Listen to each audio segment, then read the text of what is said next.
Welcome back. Well, Ontario's announcement it would be pulling the emergency brake did not sit well with many business owners. Personal services like hair salons, as an example, have been closed in Toronto since November. And instead of opening in a week's time, as was planned, they are once again being forced to keep their doors shut. Now, Kristen Rankin is the owner of the Fox and Jane Salon in Toronto. They join us now. Kristen, thank you for being with us today.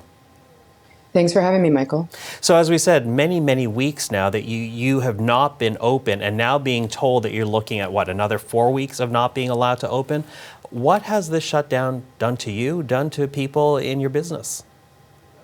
Well, I mean, I don't even really know if I can put it into words fully what it's done to us, but if anyone out there who has a business or works in general can imagine what it's like to not even have had work yet this year, to be shut down for more than 8 months out of a 12-month year cycle. It's so impactful, it's almost impossible to explain, and that's just on the financial and economic side of it. You know, we're not even, I think there's a big part that's not being looked at, which is the mental wellness and mental health of the salon owners, of small business owners in this country, and especially in this province, and employees. It's wild. Well, let's build on that then. If it's not been talked about, what do you want to say about the mental health impact this type of shutdown has had on business owners? I mean, you know, our responsibility is not just to our businesses and profit. Our responsibility is to employees, and making sure that, you know, they come in every day and they are safe. And we can't even do that right now. And all of that, we're also being asked. The burden of this pandemic has been put on our shoulders. Stay at home. Don't go out. Isolate. If you live alone, that is incredibly impactful on mental wellness. Mm-hmm. So what is it like then to have been told, well, you're going to get open on April the 12th after so many weeks being shut down, and then ahead of that date, an emergency brake is pulled? Is that disappointment? Is that anger? Is that resignation about your future? I think it's all of the above. You know, it's not a surprise to me, to be perfectly honest with you. When we were told we were open, I was surprised. Although I wanted it, I was really surprised because I think from the summer, you know, we had our top health officials saying, if we don't do something, we're going to be in a very bad situation this winter.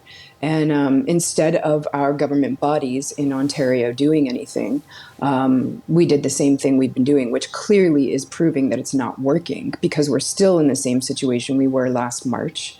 And there was no plan put in place to help or save us or integrate us into society again. This virus is not going to leave us. It's staying here, and we can't continue to hide from it. It's not working.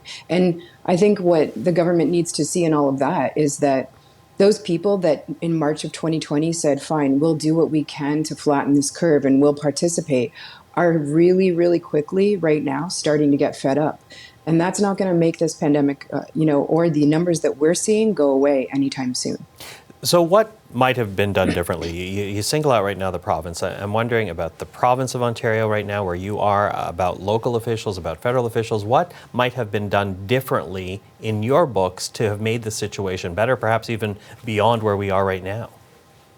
Have a plan. You know, I mean, you know, in speaking in salon industries, like we are so trained in, you know, cleanliness and hygiene. We had 0.3% of any kind of exposures in salons in Canada. That's in the entire country. So we've been safe. We reopened on June 24th in 2020, and we closed down in November, and we had not one case in my salon, and no one else that I know, and I know a lot of salon owners, had any cases at all either. But instead, what the government did was say, it's up to you, stay home, don't go out, self-isolate. They put the burden on our shoulders, and they themselves didn't come up with anything. I think we were sitting here waiting, saying, okay, we're doing our part. What's the government's plan? What are they going to do for the winter to get us out of this mess? And the answer was nothing. They went up every day and they made these announcements that started to mean absolutely nothing to anyone. We didn't see them get a body come out that, you know, was going to be some sort of task force that was going to make sure that the small businesses that were opening were doing what they would say what they would do when it came to protocol and PPE and plexiglass up to try to, you know, make sure we could be as safe as possible and still operate.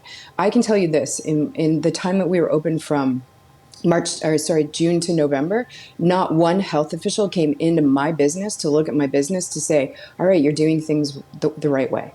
Not one. What did this government do? Kristen, I so appreciate you spending the time speaking with us today. I wish you well and best of luck in the path forward, but for now, thank you for this. Thanks so much, Michael. I appreciate it. And that's Kristen Rankin, owner of the Fox & Jane Hair Salon in Toronto.